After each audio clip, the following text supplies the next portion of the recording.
喺幾日前嘅 Microsoft Ignite 2025入面發布咗一個新嘅功能 Agent Mode， 只要你有 subscribe 到 M365 Copilot 咧，就可以喺 Copilot Excel 入面用噶啦。而呢個功能咧，我個人認為係幾唔錯嘅，所以咧今日想花少少時間同大家分享下。大家可以見到啱啱我開咗呢張 Sales Data 嘅 Excel sheet 啦，入面有唔同嘅資料，譬如話 Order Date 啊、Region 啊、Manager、Sales Amount 都係一啲銷售數據等等啦。咁以往咧用 M365 Copilot 咧，可以幫我分析下呢啲數據有啲咩 insight，同埋咧喺呢張 Excel sheet 入面加減嘢嚟幫我 edit 部分嘅 data。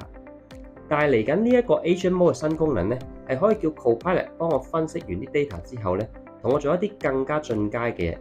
譬如話生一頁新嘅 Excel sheet 出嚟，又或者幫我組織同埋建立一個 dashboard 俾我參考成個數據嘅 highlight 啦。要用到呢個 Agent Mode 功能咧，我哋首先要去左上方位置 Home 呢一度咧，點開 Copilot 入面嘅 Chat 先，跟住咧喺 Tool 呢個位咧，你就會揾到 Agent Mode 噶啦。咁入到嚟咧就可以輸入我想叫佢幫我做嘅嘢啦，就係叫佢幫我 create 一個 dashboard， 想佢 list 收晒一啲重點嘅數據，譬如話總銷售量啊、唔同地區嘅銷量報告啊、各個產品嘅銷量、唔同 sales 嘅表現等等啦。咁我想佢靚仔，等我可以用嚟同同事傾下一啲 insight 等等嘅。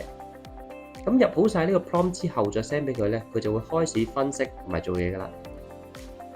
咁等佢一陣咧，你就會發現佢已經新增咗一張 dashboard 嘅 Excel sheet 喺右手邊。咁撳入去咧，你就可以咧見到佢好神奇咁樣一步一步幫我砌緊成個 dashboard。咁只要俾少少時間佢咧，佢就會將所有我所需要嘅內容根據我嘅指令咧去砌俾我，完全唔使自己做。咁我哋就唔使諗用咩 format 啦，用咩圖表啦，啲數據要點樣呈現等等，輕鬆得多啦。